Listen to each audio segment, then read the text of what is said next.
a la Academia y al Tempieto del Bramante. Entonces, vamos a hacer grupos de 25 personas.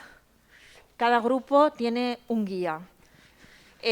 Saldréis, sí, van a repartiros unos números. No es una lotería, ¿eh? No. Entonces, son unos numeritos porque así diremos, como en los aviones casi.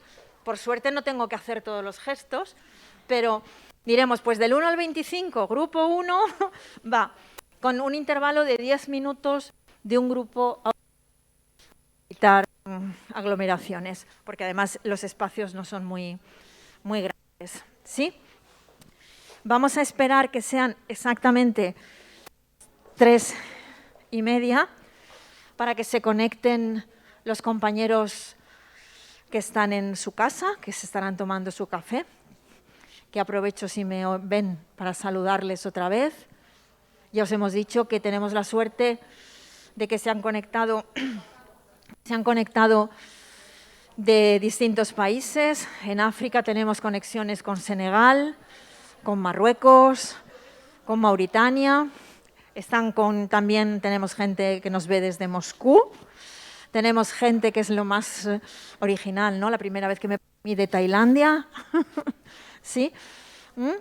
Y entonces aprovecho para mandarles un saludo muy fuerte desde esta Roma hoy mojada, que llueve. Bueno, vamos a ver. Me falta Alberto. Porque faltan... Sí.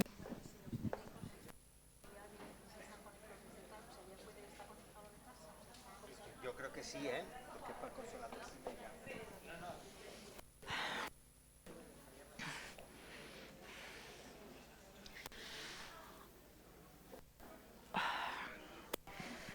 Bueno, ahora vamos a tener 2 ponencias, luego tendremos la pausa del café, luego pasaremos a la mesa redonda y más tarde a la visita guiada.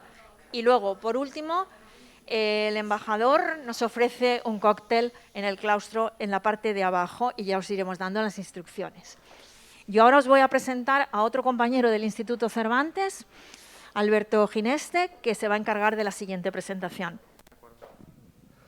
Bueno, pues seguimos ya. Después de la comida va a ser un buen momento, con la panza llena, para estar atentos a la siguiente ponente, que es Sonia Bailini. ¿Sonia? Sonia es una milanesa de la cabeza a los pies. Nació, creció, se formó, es profesora titular de la Universidad Católica del Santo Cuore, y un pajarito me ha dicho que en breve catedrática, ¿sí?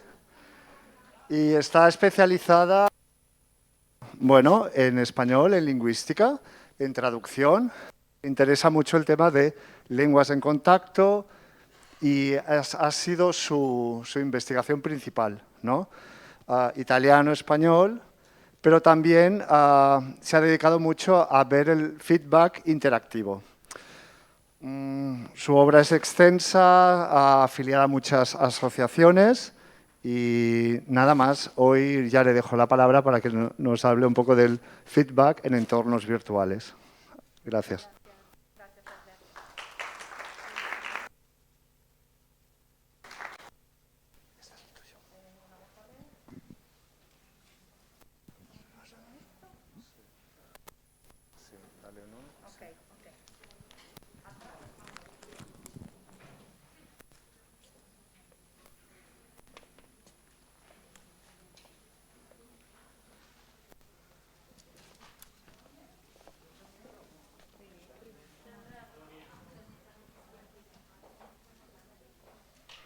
¿Así? Mejor. Bien. Entonces, antes de todo, agradecer a todas las instituciones que han estado organizando este congreso. Es un placer para mí estar aquí con todos ustedes y compartir un poco una parte del trabajo que estoy llevando a cabo. Bueno, como veis en el título, vamos a hablar de feedback en entornos virtuales.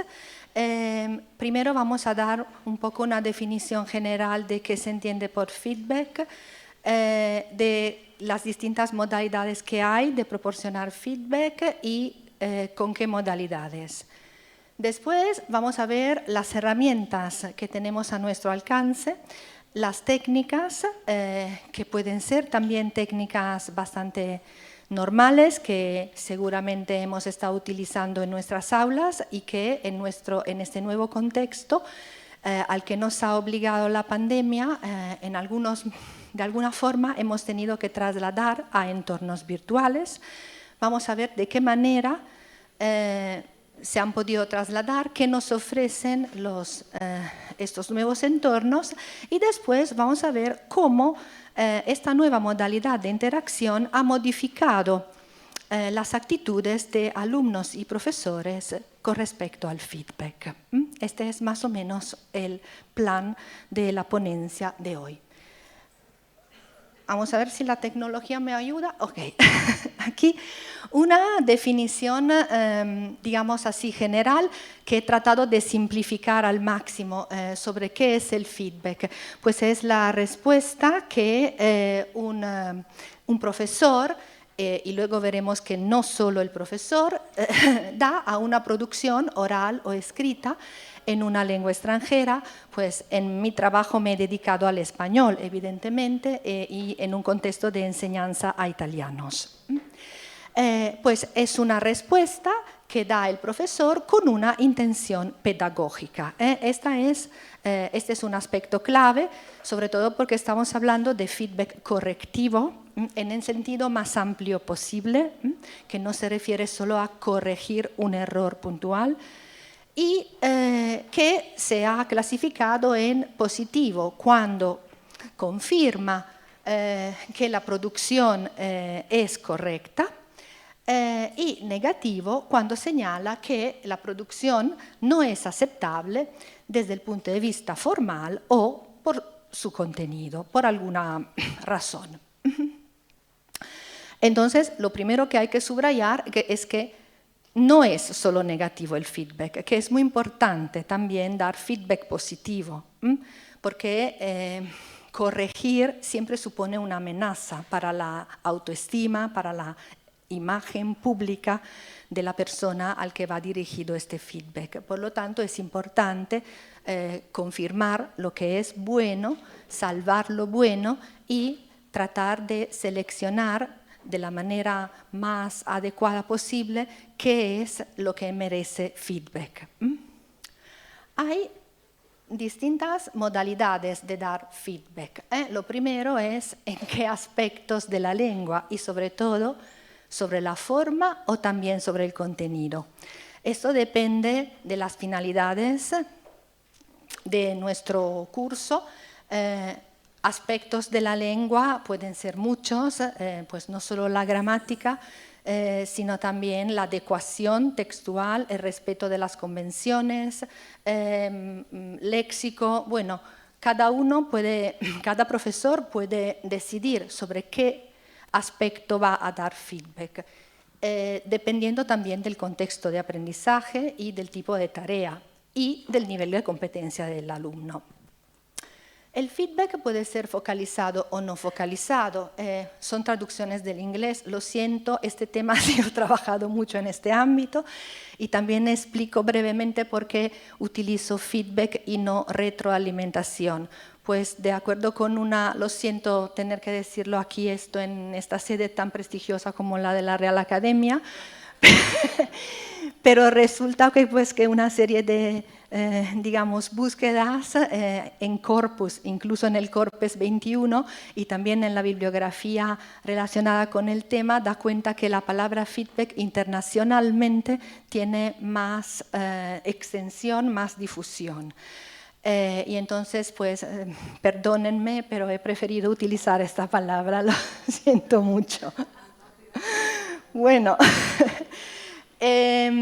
es que esto contribuye a que la investigación científica escrita en español se difunda también a otros contextos. Digamos que tiene una función vehicular también, ¿no? Hablando de difusión científica de la lengua. Bien, focalizado pues viene del inglés focused, no focalizado del inglés unfocused, y se refiere a la cantidad de errores sobre los cuales se da feedback. Focalizado se refiere se refiere al hecho de que se da feedback sobre un cierto número de errores, que pueden ser poquísimos o bastantes más. No hay estudios que digan cuál es la cantidad óptima de errores sobre los cuales dar feedback. Y no focalizado es ese feedback que corrige todos los errores presentes en una producción, tanto oral como escrita. El uso del feedback focalizado o no focalizado ha determinado rumbos distintos en el ámbito de la investigación en adquisición de lenguas extranjeras o segundas. Cuando se ha, trabajado con el feedback en contextos más de laboratorio y que iban hacia estudios cuantitativos, se daba feedback sobre pocos errores, como 2 o 3, y se iba revisando después en las producciones sucesivas en qué medida ese feedback tenía algún impacto sobre las producciones posteriores. Es decir, iba a medir la reducción de los errores sobre los cuales se había ofrecido feedback.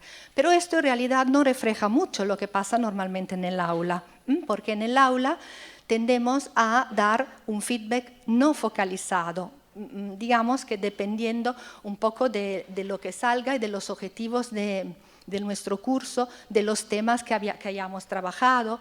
Entonces es un feedback, el no focalizado, que tiene una intención más pedagógica que cuantitativa de medición. Y esta es una diferencia importante. Puede darse feedback oral o escrito. Y normalmente sabemos que se suele dar feedback oral sobre textos orales y feedback escrito sobre textos escritos. Pero también hay una modalidad que prevé que se dé feedback oral sobre textos escritos. Y este es un feedback interactivo que se apoya en el andamiaje. Algún compañero esta mañana lo ha mencionado, que esa sí es una palabra consolidada del español, que consiste en un diálogo colaborativo entre un tutor más experto, que puede ser el profesor o un compañero, porque vemos que también el feedback puede ser un trabajo de revisión entre pares, y que ayuda a través del diálogo, estimula la reflexión sobre la lengua y ayuda al menos experto o al alumno a revisar y a mejorar su futura producción.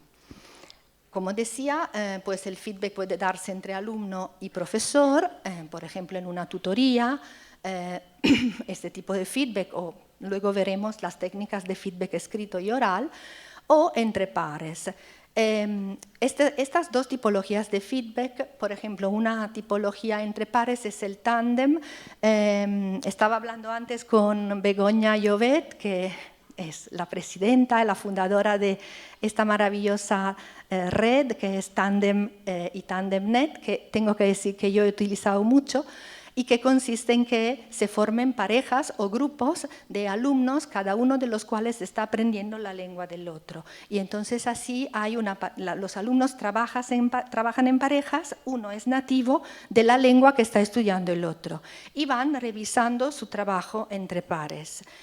Aparte de fomentar toda una serie de aspectos interculturales, de producción oral, de interacción, etcétera, es un excelente método para la investigación, para recoger información sobre las hipótesis que los alumnos elaboran sobre su idea del sistema de la lengua que están aprendiendo y cómo lo verbalizan. Es súper interesante este aspecto y además a los alumnos les encanta, reduce el filtro afectivo, que un compañero nativo le ayude y le corrija, aunque nunca este compañero nativo sustituye al profesor.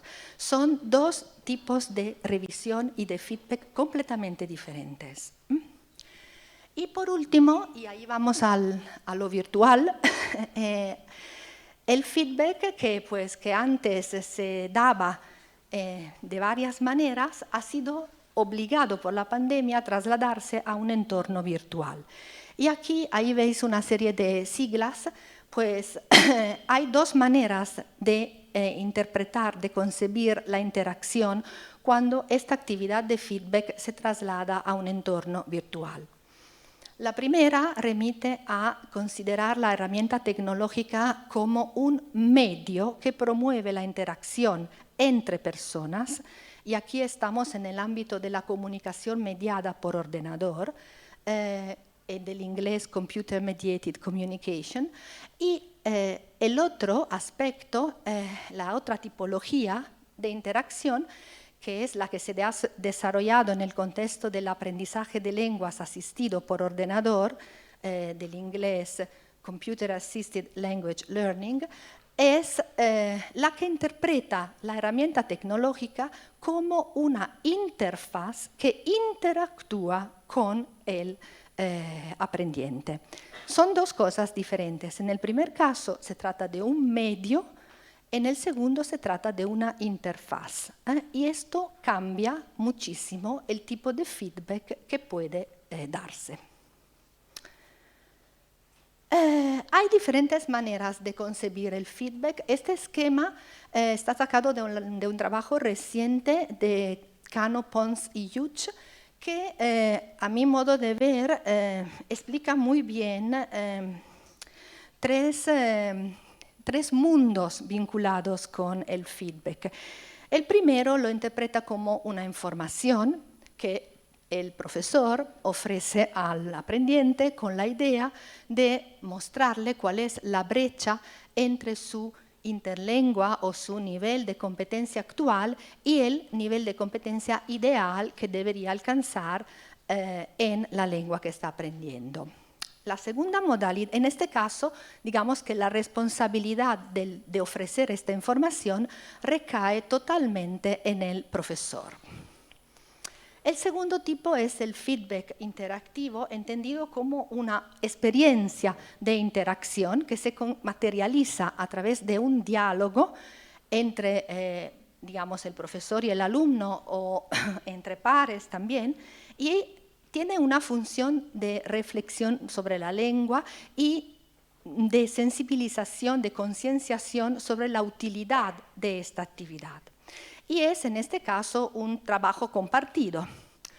La última es digamos, la percepción del feedback como acción. Aquí la responsabilidad está en el aprendiente, que tiene que entender el feedback, este es el primer paso, para poder reutilizarlo y sobre todo poder elaborarlo, comprenderlo y luego ser capaz de trasladar ese aprendizaje que le viene del feedback a otros contextos, incluso a veces a otras disciplinas. Son tres maneras completamente distintas. Ay, perdón. Okay. Otro aspecto importante es que la finalidad con la que ofrecemos, brindamos, proporcionamos feedback es lo que determina el tipo de feedback que ofrecemos. Podemos distinguir entre una función formativa que ve al feedback como una herramienta de aprendizaje, es decir, como una actividad que se puede llevar a cabo en el aula, como una de las muchas actividades que utilizamos, se puede llevar a cabo con cierta regularidad y es un momento de reflexión sobre la lengua. Puede ser sobre la forma, sobre el contenido, sobre un tema, pero es importante que los alumnos se acostumbren a momentos de feedback en el aula. Puede ser incluso en forma grupal, no necesariamente es un trabajo individual entre profesor o alumno. Y también se puede utilizar mucho también la revisión entre pares, por ejemplo, con alumnos de un nivel más avanzado que ayudan a alumnos de un nivel más bajo, por ejemplo, ¿no? Es otra forma de revisión entre pares. La otra función del feedback es la que se define la función diagnóstica, ¿no? Y está vinculada a, digamos, a una información, considera el feedback como una información que nos da datos para elaborar una evaluación, para evaluar un trabajo. En este caso, la función es diagnóstica y, no sé, el feedback puede ser útil para determinar el nivel de competencia inicial, los test de nivel. Es muy útil en la fase de autoevaluación. A los alumnos les gusta mucho este tipo de feedback que les permite ver en qué nivel se ubican. Y también puede ser útil para evaluar los conocimientos adquiridos con respecto a los contenidos del curso. Cada vez más este tipo de feedback que iba asociado a la evaluación sumativa está matizándose y se están añadiendo cada vez más elementos vinculados también con la evaluación del proceso.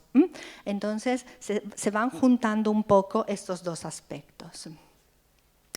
Ahora, vamos a lo virtual. Esta es una rápida y sintética panorámica de las herramientas que tenemos a nuestro alcance para ofrecer feedback cuando tenemos que trasladarlo a entornos virtuales. Evidentemente, sin duda, cada uno de nosotros en este año y medio de confinamiento ha tenido que enfrentarse con alguna de estas herramientas y las he seleccionado pensando que somos usuarios y no técnicos informáticos y que las herramientas que utilicemos para dar feedback tienen que estar al alcance también de nuestros alumnos. O sea, tienen que ser capaces ellos también de moverse en estos contextos. A ver, yo algunos de ellos los he experimentado. Yo trabajo en una universidad. Tenemos números altos de alumnos, a veces dar feedback personalizado es muy difícil y tengo que decir que las tecnologías, pues al principio me he sentido aplastada y luego he tratado de, bueno, ¿cómo se dice? Coger el toro por los cuernos y adelante, ¿no? Y bueno, he experimentado archivos de audio. Y con mi gran sorpresa he descubierto que al alumno le encanta que su profesor le mande un archivito de audio comentándole un trabajo. Y además le obliga a ir a buscar ese trabajo, le obliga a prestar atención a ese feedback. Es distinto que enviarle el texto escrito con tachaduras, que es una buena técnica, pero y encima en momentos de confinamiento, qué alegría les daba recibir la voz del profesor solo para él, en un MP4, que es una tontería. Grabarlo es muy fácil. Y además, como profesores, nos resulta muy rápido, ¿no? O sea, leemos el texto, tenemos ahí un comentario en la cabeza, lo tenemos ahí en el ordenador, vamos grabando y le vamos comentando lo que pensamos de su trabajo, sobre la forma, sobre el contenido, sobre cómo desarrollar algunos temas, profundizar. Claro, en la universidad yo trabajo también en el máster, en cuarto y quinto año de carrera, y pues trabajo con géneros textuales. Y a veces me venía muy bien darle feedback de este tipo, para ayudarlos a construir textos que respetaran ciertas convenciones textuales y enseñarles qué era lo que habría que mejorar. Luego, vídeos y screencast, esa palabra que me cuesta pronunciarla. En este caso, lo siento, no es una decisión, es que no he encontrado una traducción todavía acreditada en español. Y os explico un poco qué es. No sé, ¿sabéis lo que son? ¿Sí, más o menos, o no? Bueno, los explico. El screencast es una especie de... es un vídeo de lo que un usuario está visualizando en su pantalla. Y a este vídeo se le pueden agregar comentarios audio. es una especie de película de lo que está pasando en el ordenador de una persona y se diferencia del screenshot, de la captura de pantalla, porque la captura de pantalla es una fotografía. Y esto no, este es una película de lo que está pasando. Pongamos que el profesor está corrigiendo o está revisando un texto y se está grabando y está grabando su feedback para que luego el alumno lo vea. O que el alumno esté autorrevisando su trabajo haciendo un screencast y luego existen sistemas de anotación que funcionan más o menos como aquellos software que se utilizan para poner los subtítulos en las películas, que se pueden anotar. Y también existe el video feedback. El video feedback es otra cosa, es la grabación de una tutoría.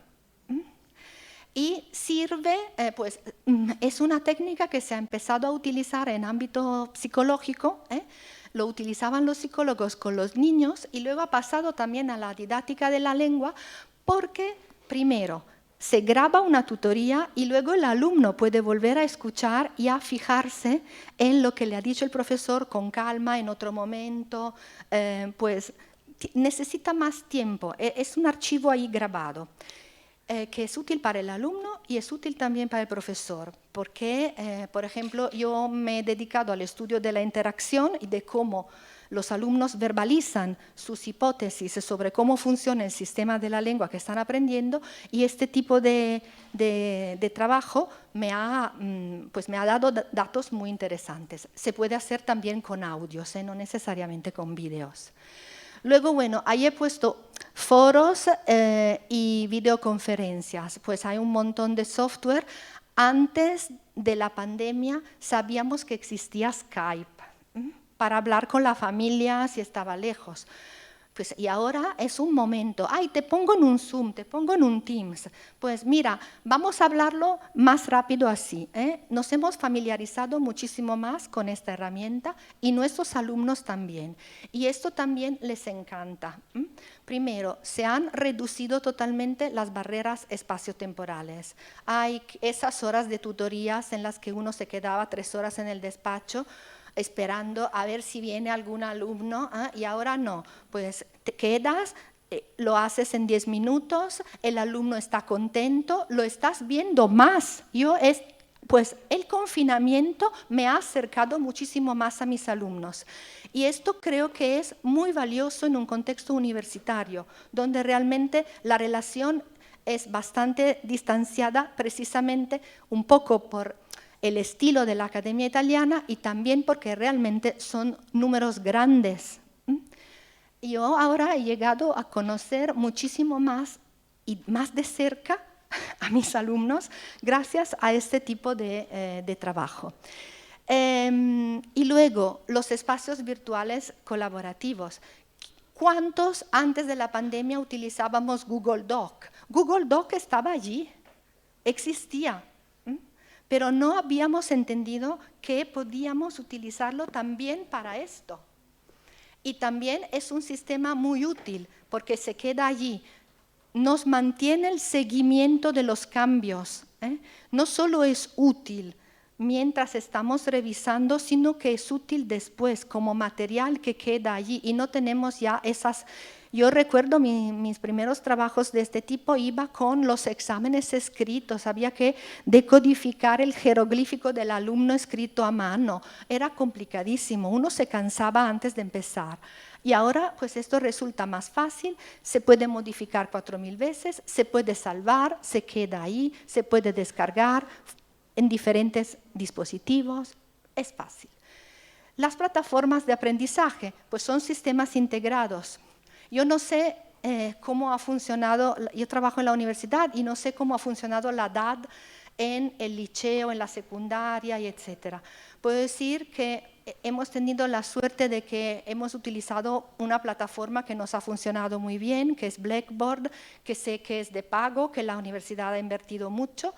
Y tengo que decir que ahí se puede dar feedback de 4000 maneras diferentes, porque en la misma plataforma de un mismo curso puedes ofrecer videoconferencias, portafolios que se pueden compartir, los alumnos pueden intercambiar portafolios, pueden escribir textos colaborativos, se pueden crear wikis, se pueden hacer a través de un sistema muy parecido al criterio de la wiki, rúbricas electrónicas, feedback formativo, es decir, pues se puede organizar con los alumnos, se pueden organizar sesiones en las que se deciden cómo va a ser el feedback que se les va a dar sobre cierto examen, cierta prueba. El alumno entiende qué es lo que cuenta, qué es lo que vamos a evaluar, por qué para esa prueba concreta es importante que preste atención a cierto aspecto. Y vamos elaborando juntos unos descriptores para evaluar cada categoría, la forma, el contenido, la adecuación léxica, etc. ¿Qué se entiende por esto? Y queda ahí y lo pueden ellos reutilizar para otros contextos. La mensajería instantánea, obviamente, y pues los sistemas de marcación automática, desde los más elementales, como pues la función de corrección de la ortografía o de la lengua que nos pone Word, a pues las funciones de revisiones más avanzadas, siempre de Word, que permiten agregar comentarios, mantener el seguimiento de cambios, que el alumno responda a ese comentario, etc. Y por último, pues los software de feedback automatizado, que esta es un poco la parte más innovadora, que se está desarrollando a través de lo que se ha llegado a definir sistemas tutoriales inteligentes. En español también e-tutores. Y los hay de tres tipos. Bueno, los tradicionales, que comparan las respuestas del alumno con las de una base de datos de respuestas posibles. Los que se han definido inteligentes, que utilizan técnicas de procesamiento parecidas a las del lenguaje natural, y los flexibles, que contienen algoritmos que analizan la respuesta del aprendiente y ofrecen una respuesta personalizada. ¿Cuál es el reto? Pues el reto es que sean cada vez más flexibles, porque estos sistemas normalmente utilizan dos criterios básicos. Uno de comprobación de la respuesta, si es correcto o no correcto, y otros que se llaman de feedback elaborado, que dan alguna respuesta. Por ejemplo, plantean una pregunta, el alumno da una respuesta incorrecta y le sale una pregunta para orientarlo hacia digamos, la solución, o le dan simplemente una información que dice fíjate bien en este aspecto, le reenvían a otro punto, luego veremos estas técnicas en detalle. Y los más, digamos, complejos, que tratan de ofrecer una respuesta que sea cada vez más consecuente con la respuesta que ha dado el alumno, o sea, dar un feedback que sea consecuente con la respuesta que ha dado el alumno. El problema es que la respuesta que da el alumno, si se está hablando de una respuesta abierta que no sea una selección múltiple o un sí, no, verdadero o falso, es imprevisible. Y entonces, a veces el sistema no es eficaz, no es fiable. Para entendernos, es un poco como Alexa, ¿no? Ese sistema se están desarrollando con esa idea, ¿no? Y bueno, ese reto, personalizar cada vez más. De momento, con respecto al español lengua extranjera, que yo sepa, solo hay un proyecto de este tipo que se está desarrollando, que se llama e-tutor, y lo están llevando a cabo creo que en la Pontificia Universidad de Chile, Anita Ferreira Cabrera y su grupo. Y pues de momento han llegado a pues, un sistema que ofrece feedback de acuerdo con el estilo de aprendizaje del alumno. Entonces, si el alumno es analítico, tiene un estilo analítico. Bueno, primero sabéis que existen cuestionarios sobre estilos de aprendizaje, ¿no? Pues si el alumno tiene un perfil con un estilo más analítico, entonces se le ofrece un feedback más informativo, más rico. Si el alumno es global, se le ofrece feedback en forma distinta. Se trata de ajustar un poco esto. El camino está todavía por desarrollar, o sea, que están trabajando bastante, pero se ha quedado un poco ahí, digamos, un poco parado. No ha habido más desarrollos de momento que yo sepa.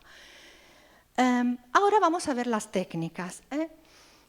A ver, una primera distinción con respecto al feedback distingue entre técnicas directas, que también se han definido explícitas, que consisten en corregir el error.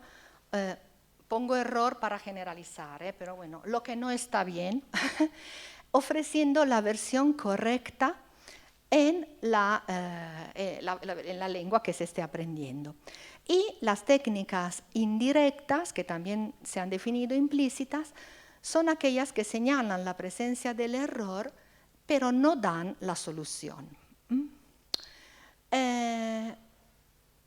La literatura científica es muy extensa y no han llegado a un acuerdo sobre cuáles son más eficaces.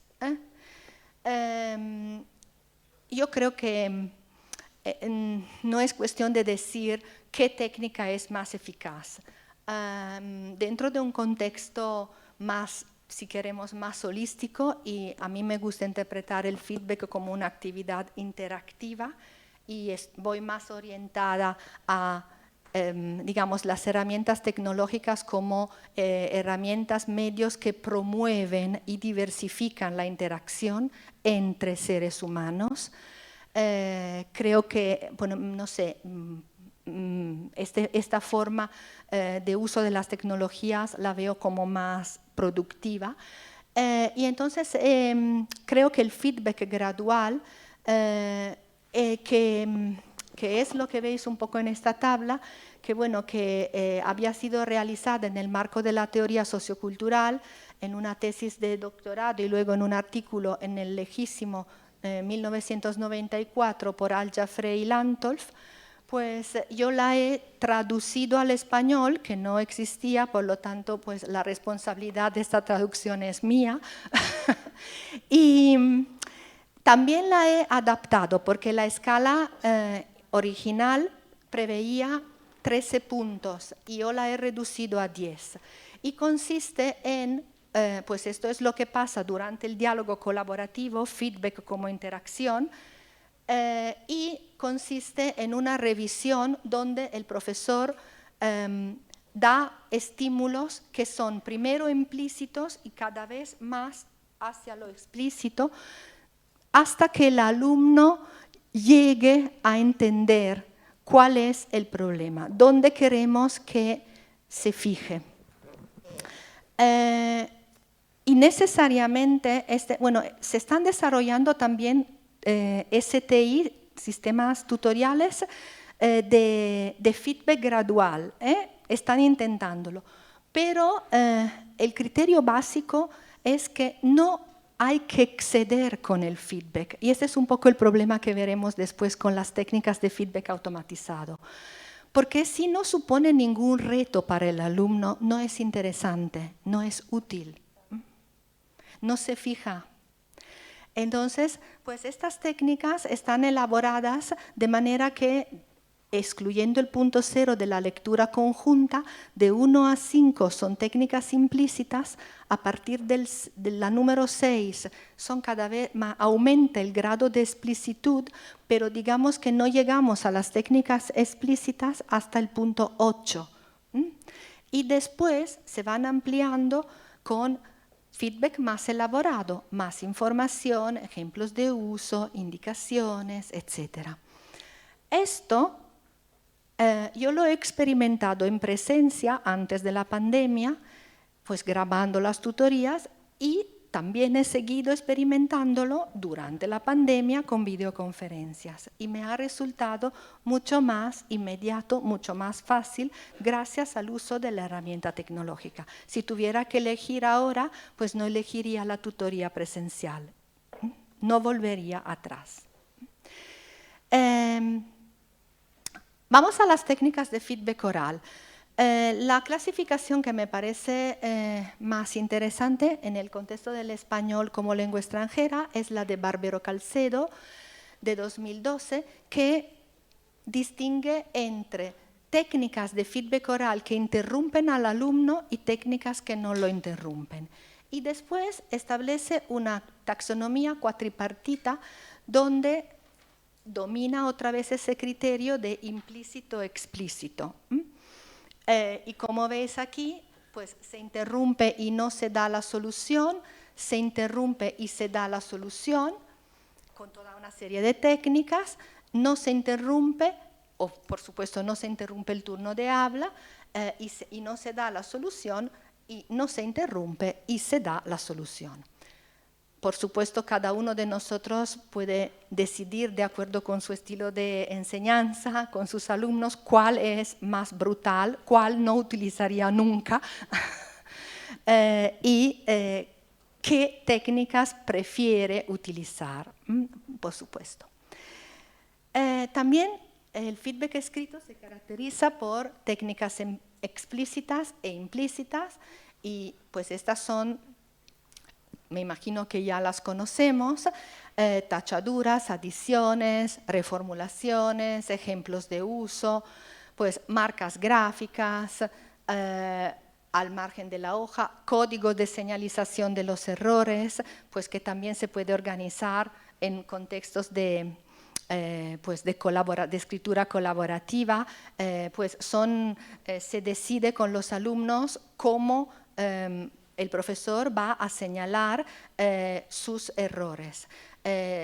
No sé, P indica error de pronombres, L de léxico, y luego se puede profundizar más de acuerdo con el nivel de competencia del alumno y con el tipo de feedback que queramos dar, porque no olvidemos que también es importante dar feedback no solo sobre la forma y la gramática, el léxico, sino que hay muchísimo más sobre qué trabajar.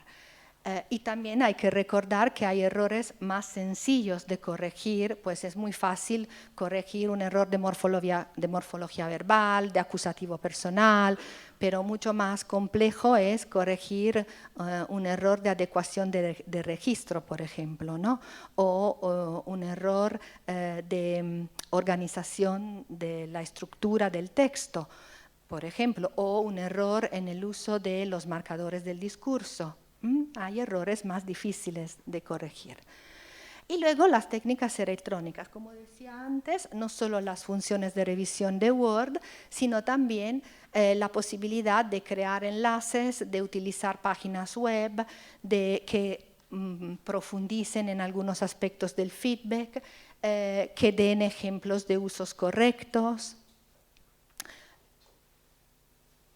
Y ahora pasamos a las técnicas de feedback automatizado. Pues también en este caso las he dividido entre implícitas y explícitas. Y como veis, el criterio es siempre correcto, incorrecto, y luego pues las hay que indican solo las respuestas incorrectas, las hay que indican cuáles son las respuestas correctas y cuáles las correctas. Las hay que, esta es una técnica, por ejemplo, que a los alumnos les gusta mucho, se llama en inglés answer until correct, intentos múltiples, ¿no? O sea que van intentándolo hasta dar con la solución. Luego los hay más elaborados, pues no dan la solución, pero ofrecen sugerencias vinculadas con esa forma concreta, con ese error puntual, o reenvían a una parte del texto donde puede el alumno encontrar la clave para elaborar la respuesta. Siempre estamos hablando de aspectos bastante cerrados, o sea, el sistema es capaz de recoger información y elaborarla para formular la respuesta. Pero como la respuesta se salga de ese camino, ya se queda sin recursos la máquina, porque es una máquina. Estamos siempre ahí, en ese punto. Y sobre todo con estas técnicas explícitas de feedback automatizado, lo que las hace poco eficaces, desde mi punto de vista, o menos eficaces, es que hay un exceso de feedback. Y sabemos que si el alumno contesta bien, da la respuesta correcta y el sistema igual le ofrece una explicación sobre el por qué esa respuesta es correcta, ¿el alumno la va a leer? No. Es un exceso de feedback inútil. O sea que el feedback ha de ajustarse a las necesidades de aprendizaje del alumno. Esa es la clave. Si queremos que tenga algún impacto, que lo asimile, que lo entienda y que lo reelabore. ¿Qué pasa con el feedback en entornos virtuales? Hay ventajas e inconvenientes, eso como en cualquier cosa. Bueno, una cosa muy interesante es el espacio. Nos parecen muy bien las pruebas cerradas en entornos virtuales cuando pues estamos trabajando en presencia. Si estamos en un momento de confinamiento, pues me ha encantado la ponencia de Jara, creo que te llamas, de Ciele, por cómo han organizado todo este sistema de proctoring, ¿no? O sea, de control a distancia, de que el alumno no tenga el móvil al lado, de que pues no haya nadie a su alrededor, de que se detecten elementos o comportamientos sospechosos, de que se grabe todo. También en mi centro hemos utilizado esto, hemos utilizado un software que se llama Respondus Lockdown Browser y tengo que decir la verdad que ha funcionado relativamente. Con grandes números es muy difícil. Difícil, no sé, nosotros gestionamos exámenes con números muy altos. Exámenes muy complejos, estoy en una facultad de idiomas, de ciencias lingüísticas, exámenes de lengua, de literatura, de lingüística, pues muy complejo y sobre todo el problema no era tanto en sí del control y del código ético de la universidad y de los criterios de confianza y de todo eso, es que se le bloqueaba el sistema a los alumnos constantemente. El sistema los echaba. Había intentos como 5, 6, 7 veces y luego ya rechazo total. O sea que la tecnología ha bloqueado este proceso y ha generado una actitud muy negativa por parte de los alumnos. Y en cuanto hemos podido, hemos vuelto a hacer exámenes en entornos virtuales, pero en presencia. En el aula de la universidad. Los alumnos, no es lo mismo que hagan una prueba en un aula PC de la universidad y que lo hagan desde su casa. O sea que, y ha generado también una actitud de desconfianza en los alumnos. No ha sido para nosotros ha sido una solución de emergencia que nos hemos visto obligados a utilizar, pero que ha generado una serie de problemas técnicos que no hemos podido solucionar, porque el sistema es muy sensible y los alumnos desde su casa no lograban solucionar el problema. Y entonces, bueno, ahí es un poco un límite.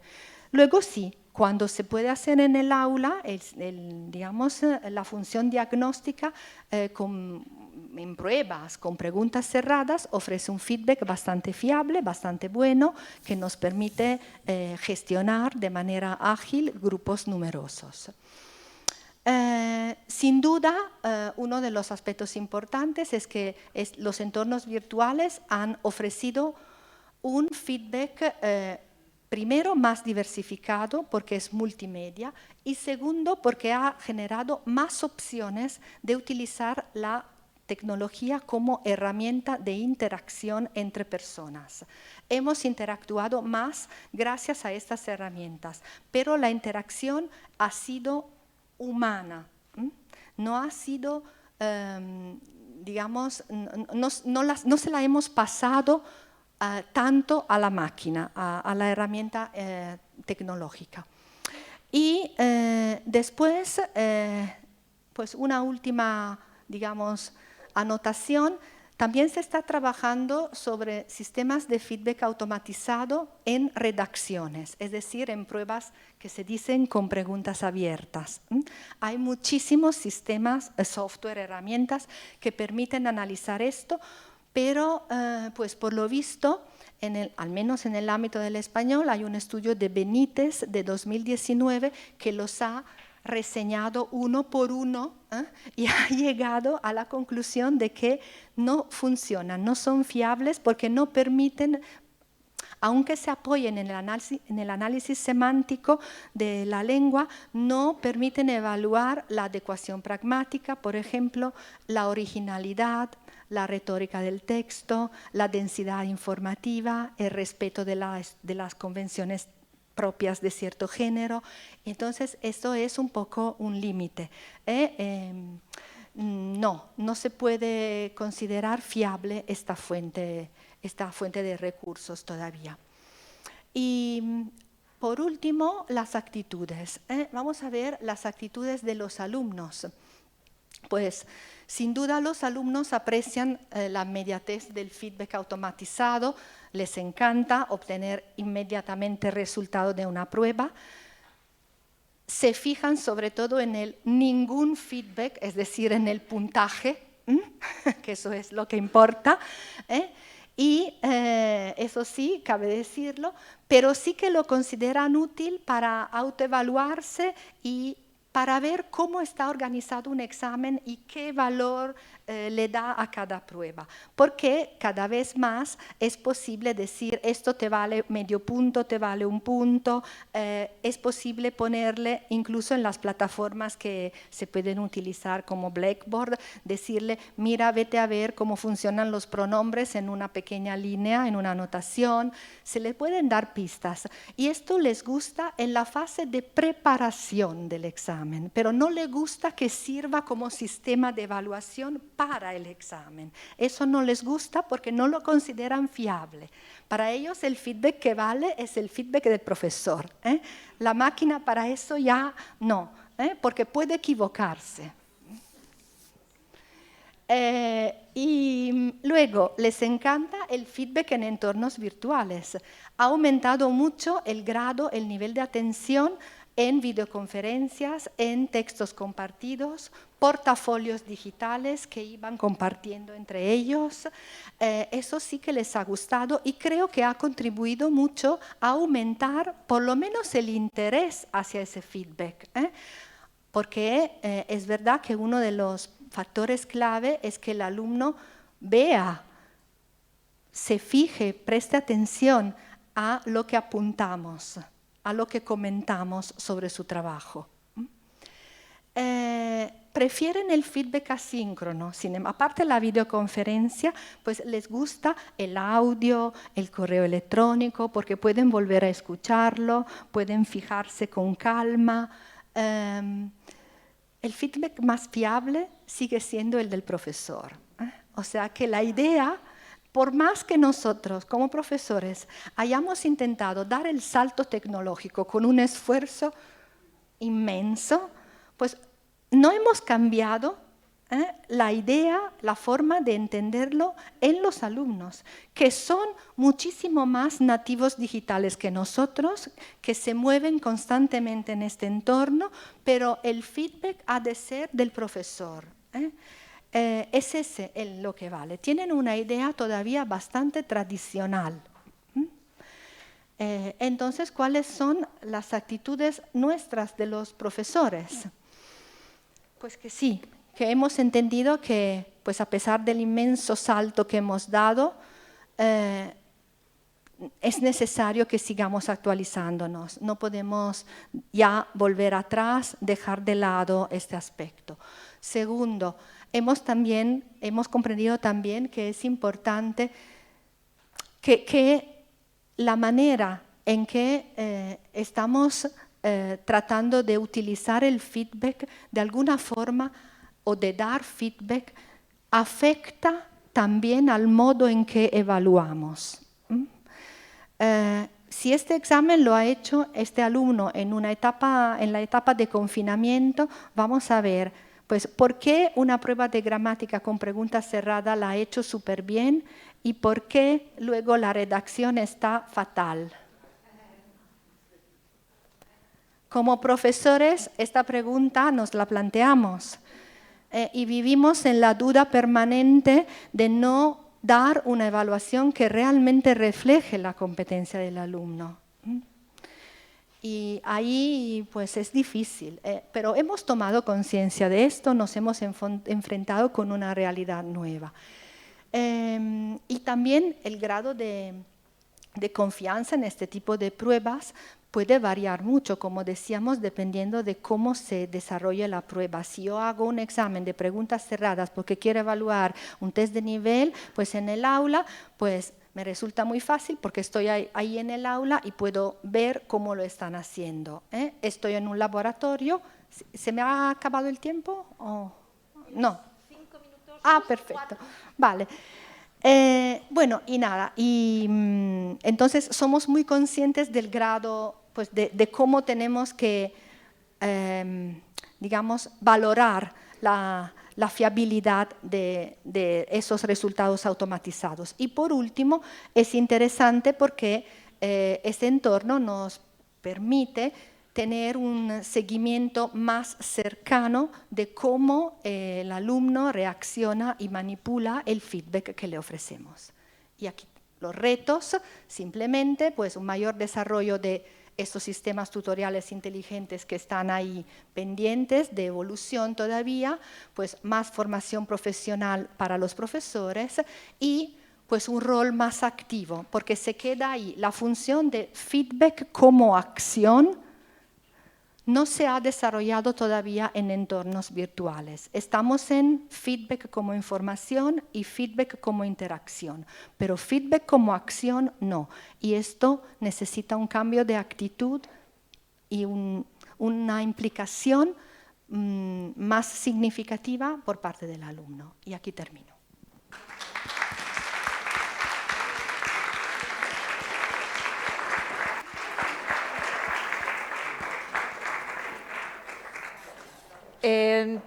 ¿Preguntas? Ah, sí, te lo había desinfectado. ¿Tenemos alguna pregunta? Gracias, Sonia, por habernos enseñado sobre feedback. ¿Preguntas? ¿Sí? Vamos. Ahí. La luz.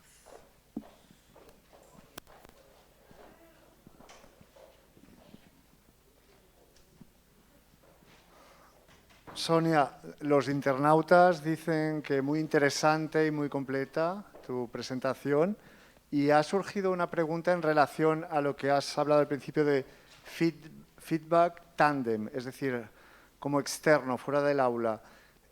Y una pregunta si hay algún tipo de orientación para los alumnos que quieren hacer tándem entre italiano y español, cómo guiar, cómo supervisar sin la figura del profesor encima.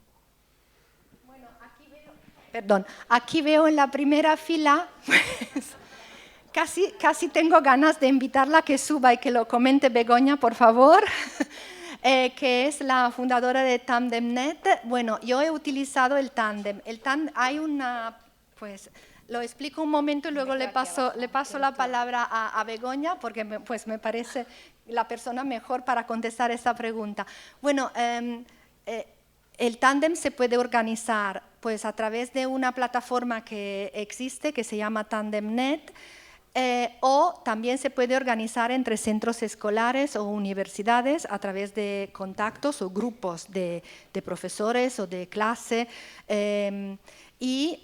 No sé, yo pues cuando hice mi primer estudio con el tándem era el lejano 2010, 2011 y utilicé el correo electrónico. Ahora se puede hacer en videoconferencia, en chat, se pueden utilizar muchísimos recursos, permiten grabar y luego analizar datos.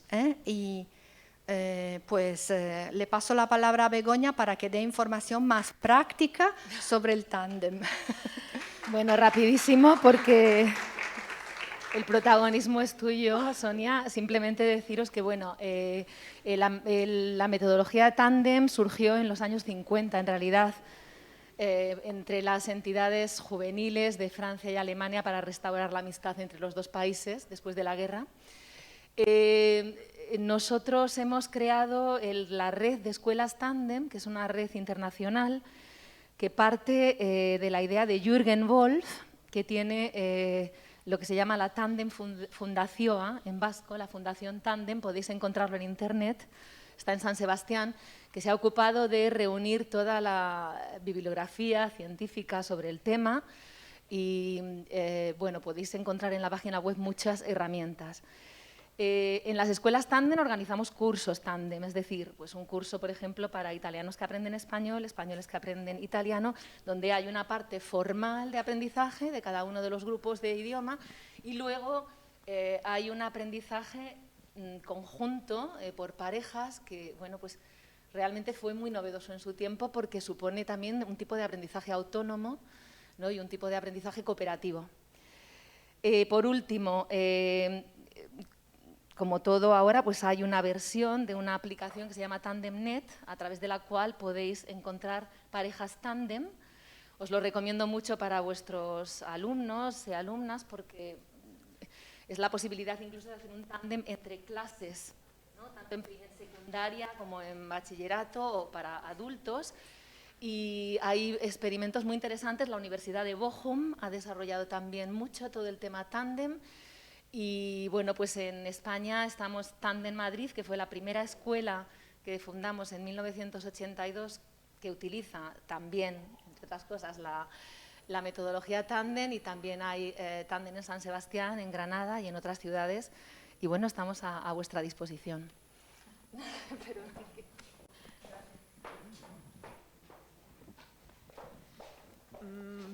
¿Alguna otra pregunta? ¿No? Ya no. Bueno, pues entonces muchísimas gracias, Sonia.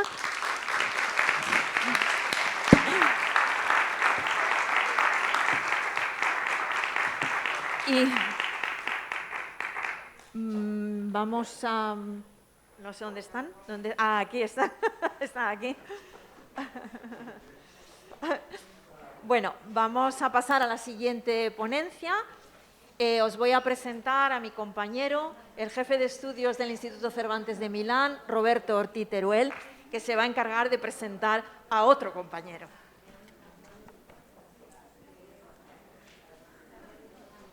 Buenas tardes a todos.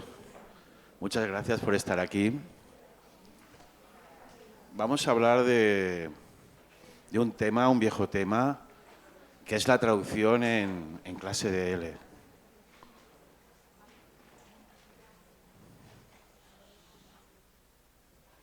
Pero hoy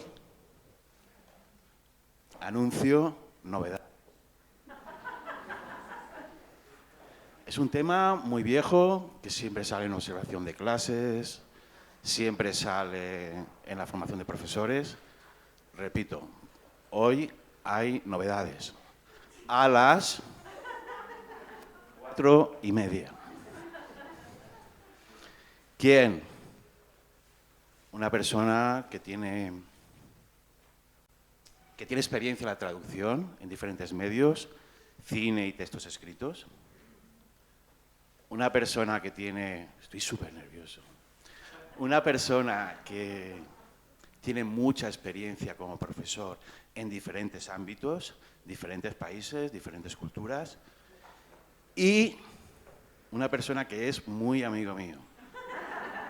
Gorka Larrabeiti.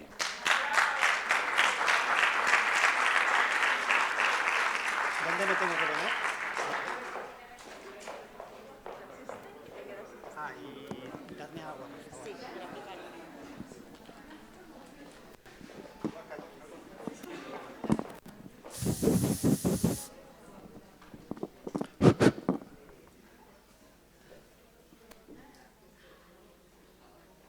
Bueno, buenas tardes. Después de esta presentación de mi amigo Roberto, pues no sé, lo tengo un poco difícil, pero bueno, voy a empezar con intentando ganarme vuestra benevolencia diciendo que no sé hacer PowerPoints. Mi hija me ha dicho que parece un PowerPoint de un niño de 3 años. Pero bueno, vamos a empezar. Roberto, que es muy buen amigo, me ha dicho, di la idea clave. Y la idea clave, pues, para entrar ya rápidamente, es que la traducción ha vuelto. La traducción ha vuelto a clase y bueno, vamos a empezar. Esto es Aula Internacional Plus 1, 2 y 3, que, como veis, es lo que creo que muchos de nosotros... esperar que tengo una bacalada en la boca.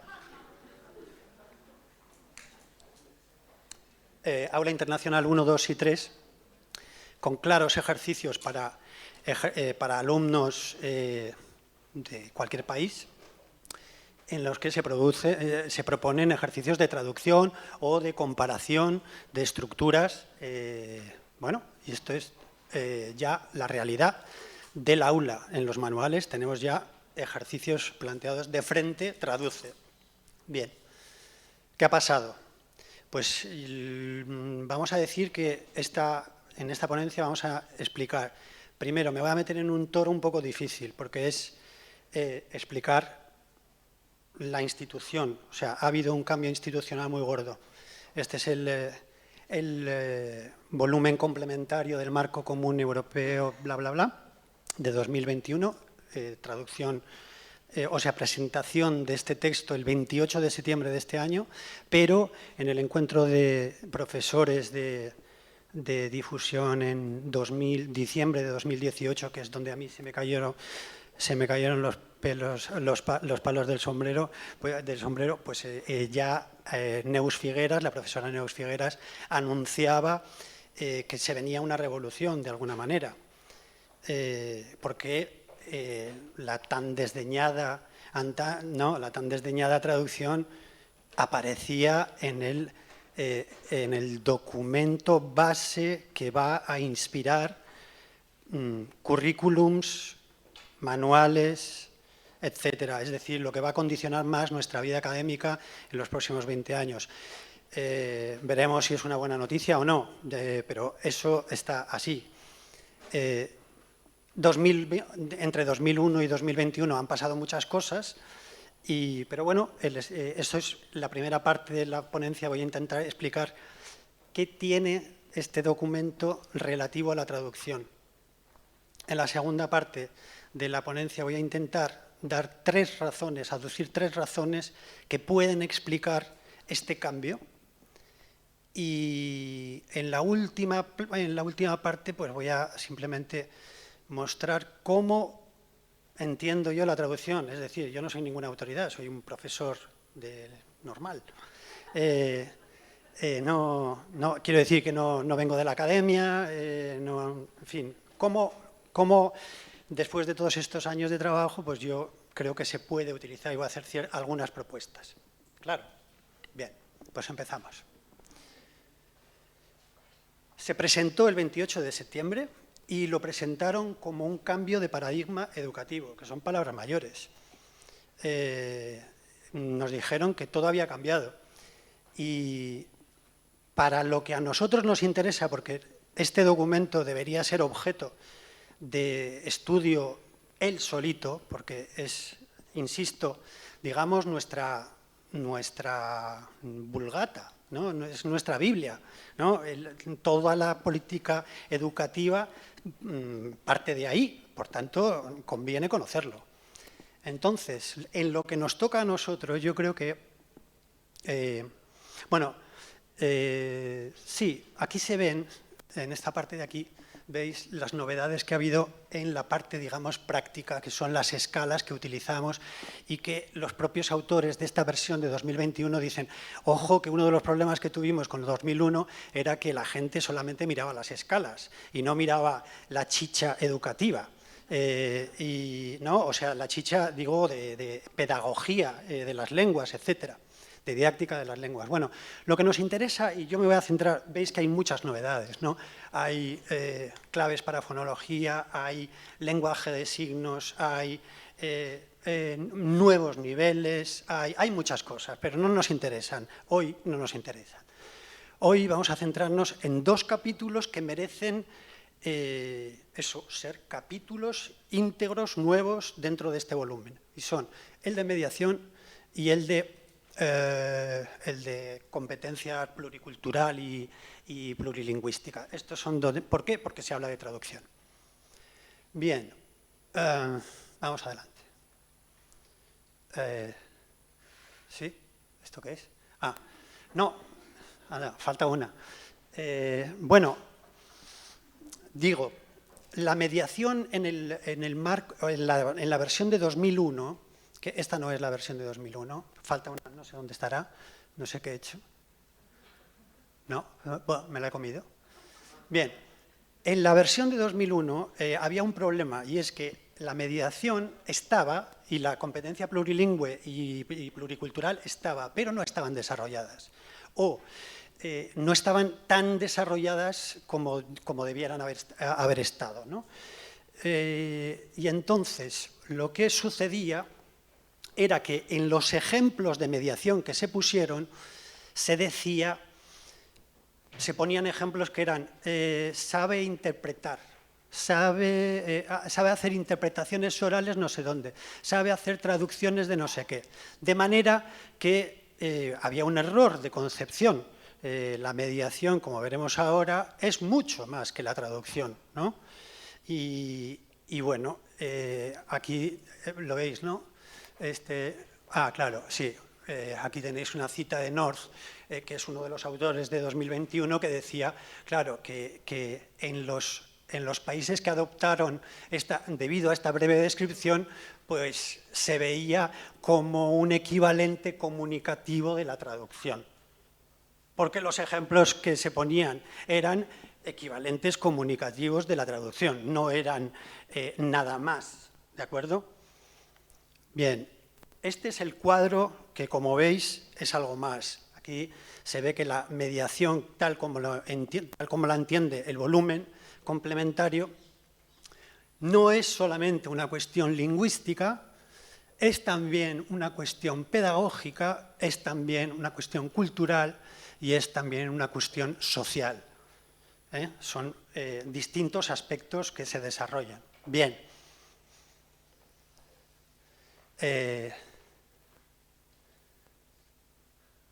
Está todo desordenado, yo no sé qué he hecho. Bien. Lo que nos interesa, luego vamos para atrás. Mi hija tenía razón. Atención, a mi juicio, esto es una bomba y es como el momento en el que yo me saco públicamente una espinita que tenía clavada.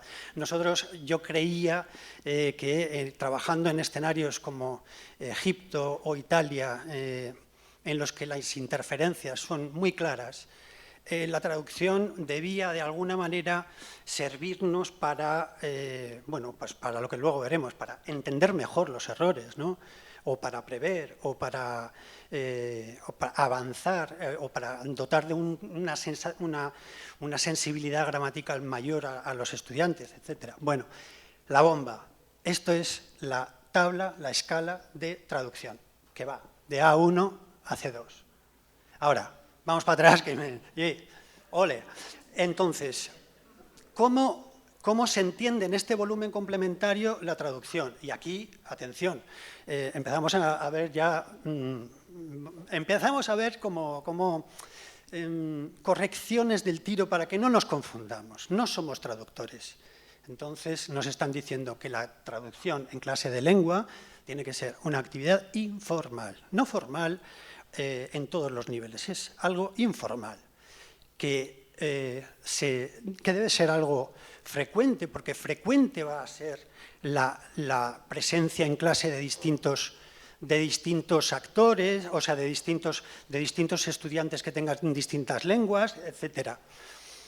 En la tabla se dice que es, o sea, se ve claramente que es progresiva, y entonces en los niveles inferiores te dicen que es algo, hará una traducción aproximada, poco a poco será más precisa. ¿Serán textos sencillos? Poco a poco serán más complejos. ¿Textos cotidianos? Pasarán a ser especializados. Espontánea y finalmente formal. Se dice inmediatamente también dentro del volumen, no confundan ustedes esta escala que hemos mostrado con esta otra, que es la de los traductores profesionales. O sea, separemos las cosas. O sea que, ¿entendido? Hasta aquí. Bueno, digo, eso que he señalado es el nivel C2 para entendernos, ¿no? De alguna manera. Estos son los traductores profesionales, no tienen nada que ver con nosotros. Estamos hablando de otra cosa. Adelante. El otro gran aspecto, el otro gran apartado, hemos dicho la mediación, el otro es competencia plurilingüe y pluricultural. No voy a entrar ahora en desarrollar todo esto, las diferencias que ha habido entre 2001 y 2021. Sí quiero simplemente mostraros otra tabla donde otra vez, otra bomba. Utiliza traducciones paralelas, nivel B1, y de ahí en adelante. Veis que las menciones de estas diferentes lenguas, A2, ¿no? Es decir, la realidad es plurilingüe y, por tanto, que haya distintas lenguas en clase está más que asumido y ya aparece reflejado en forma de escala. ¡Ja! Aquí viene lo bueno. Aquí vienen los elefantes. Los elefantes son lo siguiente. ¿Qué había pasado? ¿Qué es esto? ¿Qué ha pasado? ¿No veíamos lo que venía? ¿Estaba ahí? ¿Qué ha pasado?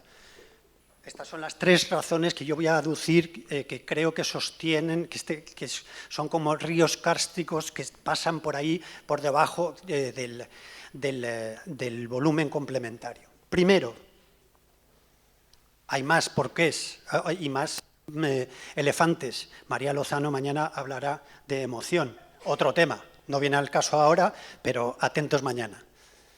Entonces, los porqués son los siguientes. Primero, un giro traductológico. El giro traductológico significa que nosotros hemos vivido en los últimos 70 años dos revoluciones. Una revolución tecnológica en forma de expansión informática. Llevamos 70 años de traducción asistida por ordenador. Llevamos con Google Translator, Siri y Alexa. Siri y Alexa son más chiquitas, pero este es un adolescente. Y al principio, si recordáis, de Google Translator nos reíamos. Le metíamos y decíamos, no tiene ni idea. Sí, pero ya sabe mucho. Los corpus se han multiplicado. Y eso significa que la investigación es más fácil, es más rica. Llegamos donde antes no llegábamos.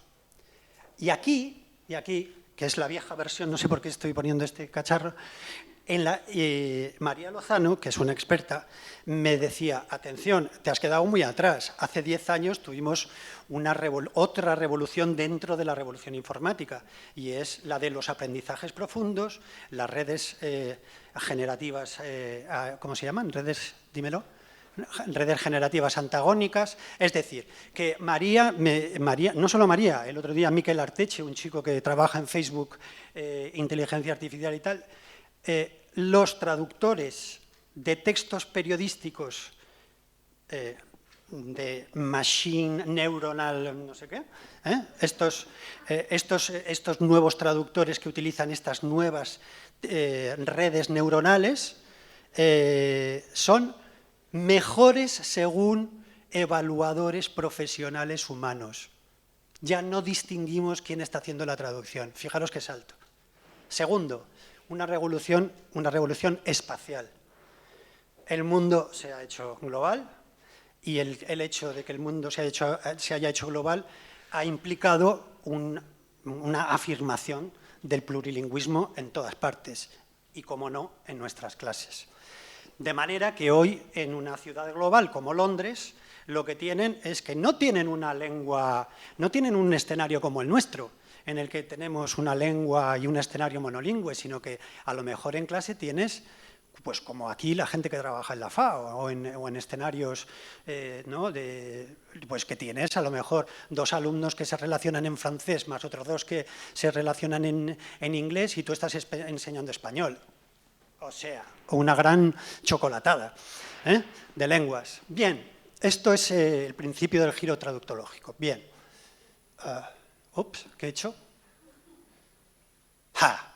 Se había ido la lengua 1. ¿Dónde estaba el elefante? ¿El elefante se había ido o no? Pues claro, muy brevemente, recordemos que esto era una reacción al método de gramática-traducción, que hubo teorías del aprendizaje, conductistas, etcétera, etcétera, que hacían que te decían, bueno, si tú te inmerges en un, ¿no? Inmersión por ejemplo, yo soy vasco, te metían en un caserío y tú salías hablando en euskera, ¿sí? Más o menos era esto. ¿Por qué esto? ¿Por qué esto? Pues porque como reacción pendular a ese método de gramática-traducción, la lengua 1 era el problema. Se decía, los alumnos no aprenden porque tienen demasiado presente la lengua 1. Bien. Por tanto, si la lengua 1 estaba mal vista, la traducción a la lengua 2, no digamos, era imposible. O sea, era una cosa, bueno, anatema. ¿Por qué? Pues porque inhibía la lengua 2, porque solamente trataba la lectura y escritura, porque era inútil en la vida real, porque era desmotivadora, porque los alumnos jamás lo harían tan bien como lo podría hacer el profesor. Esto me pasa hoy en las clases de traducción, ¿eh? En mi taller de traducción, esto es verdad. Hay alumnos, o sea, hay que plantear bien la traducción para que no sea desmotivadora. O sea, si no, dicen, joder, claro, es que tú eres el amo siempre. ¿No? Tú lo sabes todo y nosotros no sabemos nunca nada. No, o sea que ojo con desmotivar. Esto es un problema que puede salir. Bien, de manera que por todas estas razones es que llegó incluso a estar prohibida en 1950 en Francia, explícitamente instrucciones que decían no se puede utilizar la traducción. Y era un tabú y bla, bla, bla. Bien. Años 2000, bueno, la cosa viene de atrás también, pero ya en los años 2000 tenemos la fuerza de la contrastiva y la fuerza de los traductores, que empiezan a decir, aquí tenéis María Victoria Calvi, decía, claro, es que se nos acusaba de que era la principal responsable de las interferencias de la lengua madre, la traducción, no se puede tocar, vale. Entonces, fijaros qué buena objeción hace Ángeles Carreras, que tiene un artículo buenísimo. Bueno, no he puesto traducción en la chapuza, pero bueno, ya os la puedo pasar a todos los interesados. El enfoque comunicativo eligió un blanco equivocado, está bien dicho, es así. En cierto sentido, la traducción tergiversada y abusada fue la víctima del método gramática-traducción, más que la fuente de sus males. Totalmente, yo lo afirmo. El problema era una metodología de enseñanza que abstraía el lenguaje de su función comunicativa. Este era el problema. Cuando en realidad la traducción en el mundo real está intrínseca e inextricablemente ligada a su propósito comunicativo. Nosotros cuando estamos en todas partes estamos traduciendo de manera comunicativa. Bien. De manera que también del mundo de la traducción nos dijeron, ¿por qué no hablamos de quinta destreza? ¿No? Bien, y si hablamos de quinta destreza, esto tiene un claro potencial pedagógico, ¿no? Se habla de traducción pedagógica, veis que los traductores, en una palabra, los traductores estaban por delante de nosotros. Esto es la Dirección de Traducción de la Comisión Europea. En 2013, que se largan... se permiten afirmaciones como estas en las conclusiones, ¿no? Te dicen, la traducción es una actividad comunicativa que puede fomentar el aprendizaje en L2. ¡Ole! Segundo, no es un método para aprender lenguas, se usa combinándola con otros métodos de enseñanza. Por tanto, no utilices el método gramática-traducción, esto es otra cosa. Tercero, en la mayoría de los países no se menciona en los currículos oficiales, pero el elefante está. Pero el elefante está. No hay pruebas de que un uso menor de la traducción corresponda a mejores resultados, pero sí que donde más se usa se obtienen mejores resultados. Ergo, va a ver. Una cosa muy interesante, la investigación neuropsicológica todavía está verde, no sabemos bien qué ocurre en nuestras mentes. Están trabajando muy rápido, poco a poco sabemos más. María mañana nos contará también cosas de emociones, pero todavía la mente no sabemos muy bien cómo funciona. Bien, aumentan en consecuencia las publicaciones sobre la relación entre traducción y aprendizaje lingüístico. Hay mucho. Yo no soy un experto, yo simplemente tenía mi espinita y buscando he encontrado un montón. ¡Ah! Volvamos atrás, pero es que esto es muy viejo. Este es Comenio, en 1613, y este es el primer señor que dijo: mis alumnos no aprenden latín, no aprenden griego. ¿Qué podemos hacer? Y entonces, él, en ese prólogo a este libro me parece que es muy bueno de leer, muy bueno, dice lo siguiente: mirad, las lenguas extranjeras tienen que aprenderse a través de la lengua materna, porque es la que tenemos. O sea, no vamos a hacer que una que no está. Las ideas deben obtenerse de los objetos antes que las palabras, la progresión de la enseñanza debe ser apropiada al desarrollo importante del estudiante, digamos más rápidamente, el proceso debe de ser placentero. Vale, este era Comenio, está todo inventado. Segunda razón, segundo elefante, el elefante somos nosotros. Ha habido teorías del aprendizaje a partir de los años 60, el cognitivismo primero, el constructivismo después, en la forma de Piaget o en la socioconstructivista, que alumbra mucho nuestro volumen complementario, que nos están diciendo que, bueno, pues que si tú te comunicas, ¿no? O sea, esa cosa de yo comunico, tú comunicas y nosotros aprendemos. Pues no, porque yo tengo una mente complicada, ¿sí o no? En la que está mi lengua materna. Es una construcción interior, pero no aislada, sino más bien social. Bueno, no me enrollo con esto porque tampoco lo sé muy bien.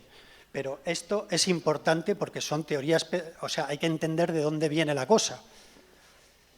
Añado un tercer elemento, este sí más de cosecha propia. Se nos suele suele olvidar que otro de los elefantes es la geopolítica. Nosotros, si estamos aquí enseñando lenguas, pues probablemente sea consecuencia de decisiones que siempre se han estudiado, pero esto marca. Esto es la caída del muro de Berlín. La primera reunión que se celebró para organizar el marco de 2001 fue inmediatamente posterior a esto, en Suiza. La crisis griega, ¿os acordáis, no? Austeridad, bla, bla, bla. Los migrantes. Esto, lo primero, ¿no? Los trabajadores, la movilidad. Fundamentalismo, ojo. Terroristas,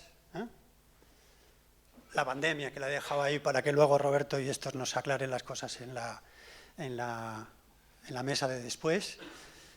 Terroristas, Brexit, estas cosas influyen mucho en nuestra labor. Fijaros cómo esto es el marco. Fines y objetivos de la política lingüística del Consejo de Europa. Primero, movilidad. Nosotros teníamos que tener un ejército de trabajadores que pudieran moverse, ¿no? O sea, flexibilidad y movilidad laboral. Esta era la primera, eran tiempos de vacas gordas, 2001. Pero claro, Todas estas cosas que aparecen después, tolerancia, respeto mutuo, son las cosas fundamentales de la Unión Europea, ¿no? Desarrollar la riqueza, la diversidad, las cosas patrimoniales, ¿de acuerdo? Sí, muy bien. ¡Tatán! 2001, ya estaban diciendo evitar los peligros. Y justo aquí, ya decían en la primera cumbre de jefes de Estados, dijeron, esto es lo más importante. Porque ya se veía venir que se nos venía una Europa con problemas de xenofobia, problemas ligados estructuralmente a la democracia. Y nosotros estamos ahí. Y se consideraba entonces, mirad, estos son, ¿no?, los datos de euroescepticismo, fijaros, datos de 2013, países que eran súper eurófilos se convertían, de repente, ¿qué ha pasado? Bueno, hasta el punto que el Consejo de Europa llega en 2016 a decir, vamos a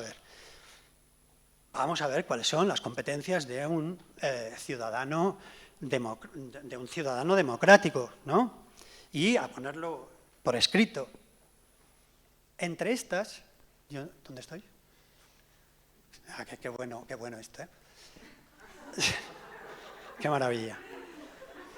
Entre estos valores, aptitudes, destrezas y conocimientos que se supone que tiene que tener un ciudadano europeo, se señalan destrezas lingüísticas, comunicativas y plurilingües. En el nivel avanzado, desarrollando esto, aparece, puede mediar lingüísticamente en intercambios interculturales, traduciendo, interpretando o explicando. Es decir, que también la geopolítica está imponiendo de alguna manera esta fuerza de la traducción, porque, bueno, como dice Rebecca Oxford, que es un poco hippie,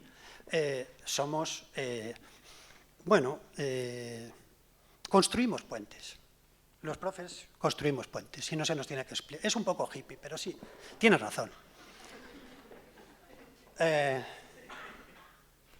Ahora viene la parte mía, que es la parte más... Los que quieran que se vayan. Bien, entonces, la parte mía es una parte muy ecléctica. Yo no vengo de... O sea, he traducido, pero yo no he estudiado. No vengo del mundo de los estudios de traducción y tampoco de la academia gramatical. Chao. Bien.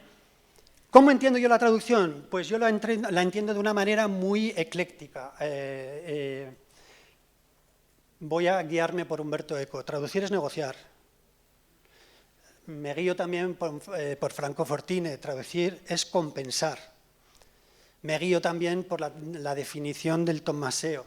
Traducir es transportar, transferir, y me gusta mucho esta palabra. También vulgarizar, hacer que el pueblo conozca. ¿Vale? Traducir, como dice la Calvi, también es y decíamos antes, es un ejercicio para adquirir conciencia contrastiva. Y bueno, ¿cuándo podemos traducir? Pues nosotros no vamos a traducir en ese escenario que nos ha planteado el volumen complementario, que es plurilingüe, porque de momento, bueno, los que trabajáis en las escuelas creo que sí. Los que trabajamos en el Cervantes no solemos tener muchas lenguas en clase, así que yo voy a hablar de lo mío. Yo lo he utilizado en escenarios monolingües, con lenguas afines o distantes. Una condición sí que requiere, creo que tiene que ser más para gente que tenga una capacidad de abstracción, porque si no, no lo sé yo si un niño de 6 años puede entender el juego de la conciencia, ¿vale? No lo sé. Hay que tener mucho en cuenta también esta idea de Bosque, ¿no? Que me pasaba mi compañero Manuel, ¿no? Deben prevalecer las necesidades específicas, o sea, centrémonos primero en las necesidades del alumno, no impongamos nosotros una traducción si vamos a ver que vamos a chocar contra una pared, ¿no? Bien, son cosas todas muy cabales, como veis. ¿Cuándo lo vamos a hacer? Yo creo que desde el principio, porque el propio plan curricular nuestro aparece en la relación de procedimientos de aprendizaje, aparece el análisis contrastivo y también la traducción, o sea que tenemos permiso. Bien. Sí, no, voy bien. Bien. ¿Cómo vamos a un traguito de agua? ¿Cómo vamos a plantear la traducción? Pues en esto yo creo que también me gustó mucho una cita de Piaget hablando de Comenio. Y Piaget recogía este fragmento de Comenio en el que decía Comenio, a forjar se aprende forjando y a pintar se aprende pintando. Pues nosotros enseñaremos a traducir traduciendo.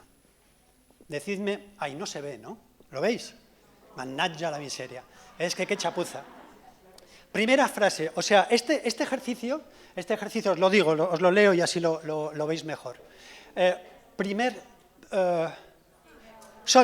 No, os lo leo, no pasa nada, son muy breves. Primera frase, o sea, esto eran frases que yo planteé después de esos encuentros de Barcelona, de que Neus Figueras me iluminó, pues yo digo, pues voy a proponer una traducción de A1. Planteé esto a gente de A1 para jugar, pero dije, voy a ponerlo en un B2. Y luego dije, no, voy a ponerlo en un C1. Y luego dije, no, voy a ponerlo en el taller de profesores. Y vi que es fácil que haya problemas en la frase número 2. Es justo que sí, no todo el mundo lo sabe. Es difícil este oggi c'è il sole, muy difícil. Se suelen equivocar también en este così dicono, così sembra, esas, les cuesta un montón y hay que empezar desde el principio. Y, fermo, no lo saben, es imposible. O sea, o se lo enseñas o aquí nunca llegarás si no es a través de la traducción. Esa es mi opinión.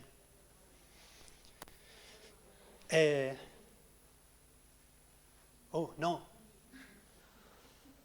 Esto es un ejercicio, como veis, de imperativos. El ejercicio de imperativos parte de una necesidad comunicativa. Yo lo primero que hago en clase cuando enseño imperativos es decirle, dime los 10 imperativos que tú utilizas en tu lengua todos los días. ¿No? Dime cuáles son, porque esto es súper difícil. A ver cómo enseñas esto. A ver cómo enseñas fai attenzione. Y me parece que son frases fundamentales, ¿sí o no? Bueno, pues así el resto. Estos son frases que me canso de corregir, porque siempre te lo ponen en indicativo. Siempre. No hay manera. Y entonces, ya que van a cometer un error, ¿por qué no las ponemos todas juntitas de manera que tengan un paquetito, ¿no? Que se vayan con un pack de subjuntivos? ¿No?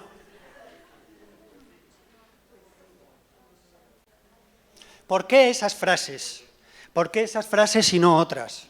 Bueno, pues las ideas que se me ocurrieron a mí es porque son frases muy frecuentes, porque son frases muy rentables, porque tienen una utilidad comunicativa, porque son reveladoras, como decía la Calvi, porque, bueno, las ajustas al nivel, pueden ser estas, pero si tú te vas a nuestros repertorios del plan curricular, puedes extraer otras y hacer la equivalencia. Y sobre todo, falta aquí una idea, en la otra versión, aquí hay una idea de mi amiga María Lozano. Y dice, esas frases son importantes también porque lo difícil no es...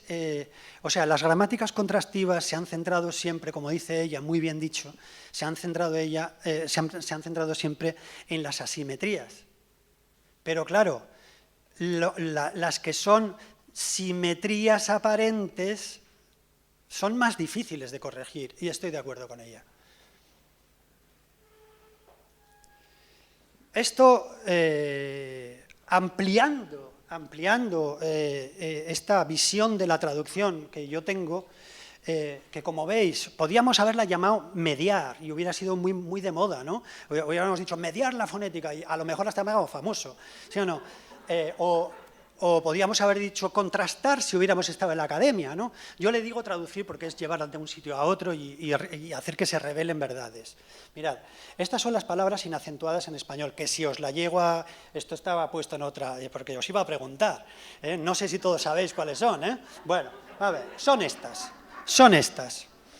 Y fijaros que... ¿Notáis algo raro? ¿Notáis algo raro? Ah, bueno, pues os llamo la atención, bueno, son las palabras inacentuadas en español, son los artículos, los pronombres personales, los que ponen los posesivos, los relativos, los adverbios relativos, preposiciones y locuciones preposicionales. Ojo, conjunciones son átonas, muchas de ellas, ¿eh? Y entonces, ¿qué pasa? Que si tú esto no lo explicas, si tú no dices que aunque o cuando son átonos, pues, porque claro, ¿veis? Mirad las inacentuadas en italiano, son solo monosílabas, no hay bisílabas, mientras que nosotros los relativos son bisílabos, o las conjunciones muchas son bisílabas, ¿de acuerdo? Y entonces, ¿qué ocurre? Pues ocurre esto es la Real Academia, ¿no? La fonética, el volumen de fonética y fonología. Este es el oscilograma de la frase cuando comía, ¿vale? El pequeño fallo que tiene, no nos ayuda mucho el volumen de la gramática porque no nos hace oscilogramas de frases enteras, pero bueno, me da igual, vamos a hacerlo nosotros. No, falta una. Vale. Vamos a hacerlo. Imaginad que aquí está escrito ahora la frase, claro, es que yo si la leo ahora, vale, bueno, la leo y luego la leo en italiano después. La frase decía, aunque la mona se vista de seda, ¿vale? Yo lo he pronunciado bien, creo, ¿no? ¿Sí o no? Bueno, pues si tú le dices a un alumno que te la lea, ¿qué te lee? Pues parece un Miura, aunque la mona se vista de seda, ¿sí o no? ¿Es así o no? Lo mismo ocurre con cómo, lo mismo ocurre con cuándo, lo mismo ocurre con mientras. Son frases, las nuestras son frases en las que es una línea ascendente y estos empiezan con un pico que parece el Everest. Bien. Podemos traducir la morfología. Traducir la morfología significa que podemos, otra vez, ver cuál es nuestro paradigma, ver cuál es el de ellos, prever cuáles van a ser los errores, ¿no? Y, sobre todo, elegir aquellas simetrías aparentes. Porque yo puedo tener el mismo verbo, pero si no tengo la misma derivación, voy a tener un error crónico. Lo mismo en la derivación nominal de sufijos para cualidad, estado y condición. No tienen ez. Todas las palabras que terminan en ez no las saben. ¿Qué hacemos? Bueno, pues algo tendremos que prever y decirles, ojo, que aquí no vas a llegar. Y estamos hablando de palabras como estas. Fijaros, todo esto no se lo van a saber, ¿no? Las que terminan en ferocha, sagacha, chao, ferocidad, sagacidad, ¿no? Ordinariez, ¿no? En fin, muchas, ¿no? Muchas. Mirad, ahí, estos son los nombres de cualidad, estado y condición, ¿no? Estos son algunos de los nombres de... veis errores que corregís siempre, ¿no? Por ejemplo, qué sé, la descubierta famosa, ¿sí o no? O el cambiamiento, o el enseñamiento, o en fin, si no prevemos, no hay nada que hacer. Lo mismo ocurre con el cierre, el ataque, el choque, ¿no? Que no te lo van a saber, ¿no? Bien. Podemos traducir el léxico, esto estaba más grande. Aquí tenéis, yo empezaría con 10 adjetivos, que son los de todos los días. Gentile, bravo, no, el primero, que no estaba aquí en esta lista, y el otro día, ayer o algo así, en la última versión me acordé, bellísimo, ¿sí o no? Así que tienes que ver que si tú no le enseñas que bellísimo va a tener la frecuencia de precioso, pues no te lo van a decir. Lo mismo, ¿no? Gentile, gentile, gentil, te lo están diciendo todo el rato. Cattivo te lo van a decir, no te lo van a decir cuando en realidad es una palabra muy importante. No digamos bravo, ¿no? Un bravo actor, un bravo profesor, bravo y bravo, bravos son los toros, ¿sí o no? Bueno, y ahí tenéis, yo creo que este es un trabajo que podéis ir haciendo, recogiendo vosotros, ¿no? Bueno, porque es que, digo, para ahorrarnos trabajo, ¿sí o no? Porque vamos a tener que traducirlo, o sea, que corregirlo igual, así que, bueno. Y bueno, hasta aquí han llegado mis propuestas y más o menos la explicación de lo que hacíamos. ¿Significa última pregunta, significa este regreso de la traducción que bien, que el péndulo está de nuestro lado, hemos ganado? Pues no, Duolingo, ¿cómo era? Yo bebo el latte, yo bebo la leche. O sea, pues esa frase me parece que no la vamos a decir en la vida. Decidme un contexto donde vamos a decir eso, ¿no? Y explicado así, ¿no? O sea, no sé, ¿se te ocurre un contexto en el que dices yo bebo la leche? Te levantas, ¿sí? O sea, bastante difícil. Esto, quiero decir, ojo con la traducción que es peligrosa. No caigamos ahora, no digamos el comunicativismo era una mierda, hablando mal y pronto. No, o sea, vamos a corregir errores, ¿no? Y vamos a ir intentando enseñar mejor, ¿no? Lo ideal. Trulli nos regaló una novela de Elias Canetti, que a lo mejor conocéis todos, La lingua salvata en italiano, La lengua absuelta en español. Elias Canetti cuenta sus memorias de niño y él era un hombre que sabía, no sé, 7, 8 idiomas. Se formó en una casa en la que había un revoltijo de idiomas fabuloso. Y fijaros, porque yo creo que esto es la utopía. Aquí es donde nosotros deberíamos llegar, a que nuestros alumnos aprendieran como un niño, ¿no? Esto sería lo más, ¿no? Dice, todos aquellos acontecimientos de aquellos años fueron en ladino y en búlgaro. Después se me han traducido, qué maravilla, se me han traducido en su mayor parte al alemán. Él no sabe cómo. De hecho, mirad, ¿no? ¿Cómo tuvo lugar este proceso? Es difícil de explicar. No sé ni las circunstancias ni la ocasión en que dentro de mí se me tradujo esto o aquello. No lo sabe. No es como en las traducciones literarias de los libros en que se realiza un trasvase de una lengua a otra. Se trata más bien de una traducción en el inconsciente. Fijaos qué bonita frase. Y aunque huyo de esta palabra como el de la peste, me gustaría reivindicarlo para este único y exclusivo caso. Bueno, pues esto es lo que yo creo que sería el horizonte máximo. Que nosotros consiguiéramos embaucar a nuestros alumnos y no se dieran cuenta de cómo están haciendo este proceso tan bonito que llamamos traducción. Sería la única manera de que nuestros elefantes estén tranquilos. Bueno, y esto ha sido todo. Creo que... ¿He estado bien de tiempo?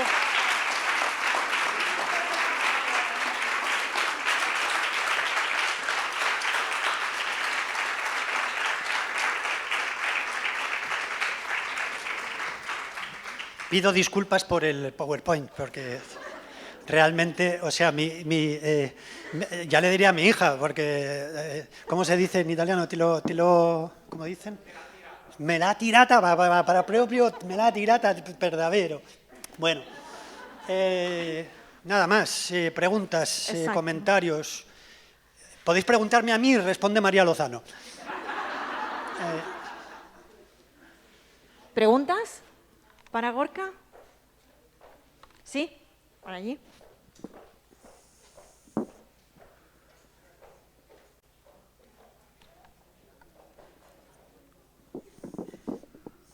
Gorka, desde fuera te felicitan y dicen que ha sido una presentación muy interesante. Algunos están pidiendo dónde encontrar los documentos como el marco común de referencia, la nueva publicación del Companion En la página del Cervantes. O sea, si uno googlea volumen complementario, sale. En los propios documentos del volumen complementario toda esta otra bibliografía que tiene que ver con traducción y así aparece. Yo creo que tenía una diapositiva de bibliografía también, ¿eh? Yo la preparé. No.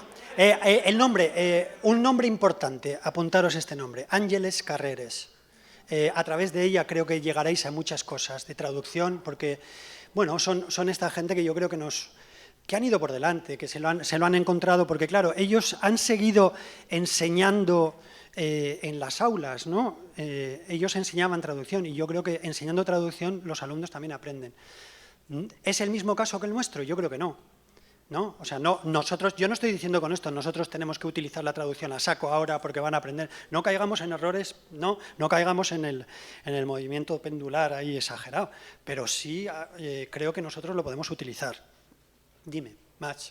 Sí, después has comentado que tienes sobre todo experiencia en el contexto ahora aquí en Italia, más monolingüe, pero hay algunas personas que dicen que trabajan en contextos multilingües. Sí. Y entonces uno de los conceptos clave, ¿no?, del Companion Volume también es este plurilingüismo. Sí. Si se te ocurre alguna manera de aplicar esto que acabas de hablar a contextos multilingües, plurilingües. ¡Jo! La pregunta del millón. Yo creo, a ver, los colegas de la FAO, ¿dónde están? No hay nadie. No, yo no lo sé porque no he trabajado en contextos plurilingües. ¿Tú te atreves a decir algo? Que tú eres experta. ¿Tú? No, vosotras. Sí, ¿no te atreves? No es tu tema. No lo sé, no sé responder a esa pregunta. Me encantaría porque es un tema... Hombre, yo creo que... Se me ocurre, así por no quedarme sin responder, hombre, si uno encuentra de alguna manera una especie de lengua franca en clase, lo cual aprovecho para decir, creo que nos obliga a los profesores de lengua, creo que el mejor curso de formación es ser estudiante de lengua. Yo os lo recomiendo a todos. O sea, aquí hay varios, ¿no?, que somos estudiantes. Hay que someterse, ¿no? Hay que ser alumno. Y cuando se es alumno, se pasa muy mal, ¿sí o no? No tienen ni idea. Y tal, yo creo que eso es muy sano y puede ayudar también, se puede extraer un claro beneficio porque luego inmediatamente extraes de cada palabra que aprendes como alumno en un escenario plurilingüe, luego lo vas a utilizar en clase. Así que yo os animo a estudiar lenguas. Yo solo quería añadir, Gorka, que mañana tenemos la mesa redonda, está dedicada precisamente al plurilingüismo y quizá esa pregunta a los expertos se les pueda Exacto. hacer mañana. Sí. Nada más. Bueno, yo ¿Alguna pregunta más? Sí.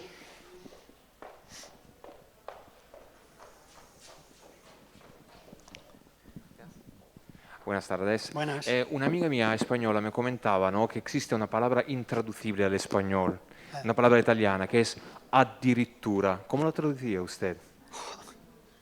Addirittura.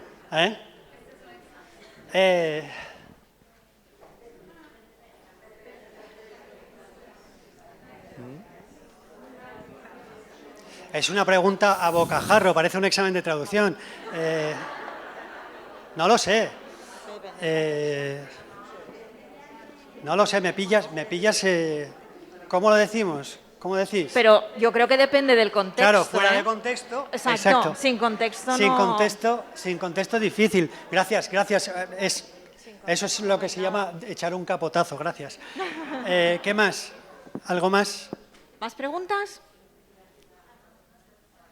¿No? Pues... Yo quiero cerrar agradeciendo primero a Concha, que me animó. Porque esta es la primera vez que salgo aquí a la palestra desde hace 20 años.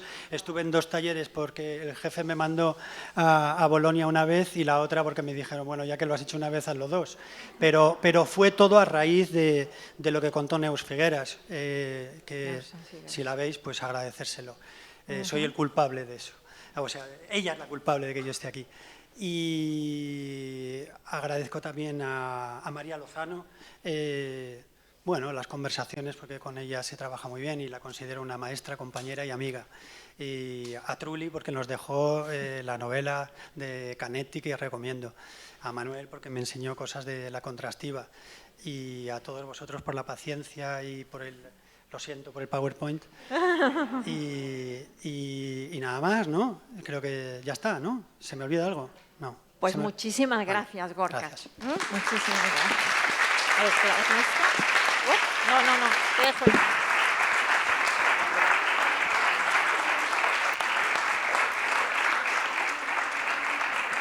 Gracias. Pues yo creo que ahora es la hora de tomar otro café, ¿no? Vamos a tomar un café, media hora, y volvemos a la primera mesa redonda del CLI.